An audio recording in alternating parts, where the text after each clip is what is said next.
मोदी सरकार 50 साल पुराने कानून में संशोधन करने जा रही है। इसके लिए लोकसभा में बिल पेश किया जा चुका है। इस बिल के कानून बनने के बाद बर्थ सर्टिफिकेट को सिंगल डॉक्यूमेंट की तरह इस्तेमाल किया जा सकेगा।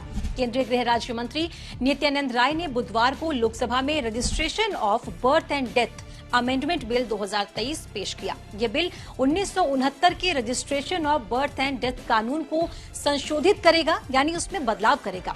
प्रस्तावित बिल में जन्म और मृत्यु के डिजिटल रजिस्ट्रेशन का प्रावधान किया गया है। इसके साथ ही बिल में राष्ट्रीय और राज्य स्तर पर जन्म और मृत्यु का डेटाबेस तैयार करने का भी प्रावधान है। इसकी मदद से बाकी डेटाबेस को भी अपडेट करने में मदद मिलेगी। चलिए अब आपको ये बताते हैं कि इस बिल में क्या है। बर्थ और डेथ सर्टिफिकेट का डिजिटली रजिस्ट्रेशन किया जाएगा। बिल में प्रावधान है कि रजिस्टर्ड जन्म और मृत्यु का राष्ट्रीय और राज्य स्तर पर डेटाबेस तैयार किया जाएगा। बिल के कानून बन जाने पर शैक्षणिक संस्थानों जैसे स्कूल, कॉलेज आदि में दाखिले के लिए, ड्राइविंग लाइसेंस बनवाने के लिए, वोटर लिस्ट तैयार करने, केंद्र या राज्य सरकार में पदों पर नियुक्ति के लिए बर्थ सर्टिफिकेट को सिंगल डॉक्यूमेंट के रूप में यूज किया जा सकता है। जन्म और मृत्यु का डेटाबेस तैयार किया जाएगा, जिसकी मदद से दूसरे नेशनल डेटाबेस को अपडेट करने में भी मदद मिलेगी। इनमें इलेक्टोरल रोल, पॉपुलेशन रजिस्टर और राशन कार्ड जैसे कई डेटाबेस शामिल होंगे। बिल में डेथ सर्टिफिकेट जारी करने को जरूरी कर दिया गया है। अगर अस्पताल में किसी की मौत होती है तो वो डेथ सर्टिफिकेट जारी करेगा। अगर बाहर किसी की मौत होती है तो उस व्यक्ति की देखभाल करने वाला डॉक्टर या फिर मेडिकल प्रैक्टिशनर डेथ सर्टिफिकेट देगा। इस बिल के तहत रजिस्ट्रार को बर्थ और डेथ का फ्री में रजिस्ट्रेशन करना होगा। इसका सर्टिफिकेट 7 दिन के भीतर संबंधित व्यक्ति को देना होगा। इतना ही नहीं, अगर रजिस्ट्रार की किसी कामकाज से कोई शिकायत है तो 30 दिन के भीतर उसकी अपील करनी होगी। रजिस्ट्रार को अपील की तारीख से 90 दिन के भीतर अपना जवाब भी देना होगा।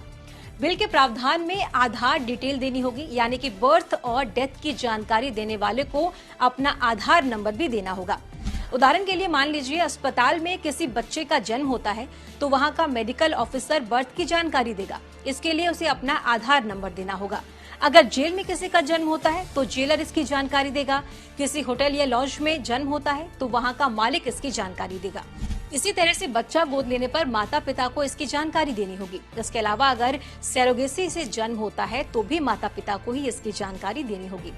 अब इस बिल के कानून बनने से क्या फायदे होंगे, ये समझिए। गृह राज्य मंत्री नित्यानंद राय ने बताया कि बर्थ और डेथ का डेटाबेस बनाने से दूसरी सेवाओं से जुड़े डेटाबेस को तैयार करने और अपडेट करने में मदद मिलेगी।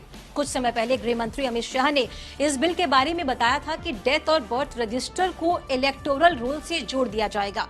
इससे जैसे ही कोई व्यक्ति 18 साल का होगा, उसका नाम खुद ब खुद वोटर लिस्ट में जुड़ जाएगा। इसी तरह से जैसे ही किसी व्यक्ति की मौत होगी तो इसकी जानकारी चुनाव आयोग के पास पहुंच जाएगी, जिसके बाद वोटर लिस्ट से उसका नाम हटाने की प्रक्रिया शुरू हो जाएगी।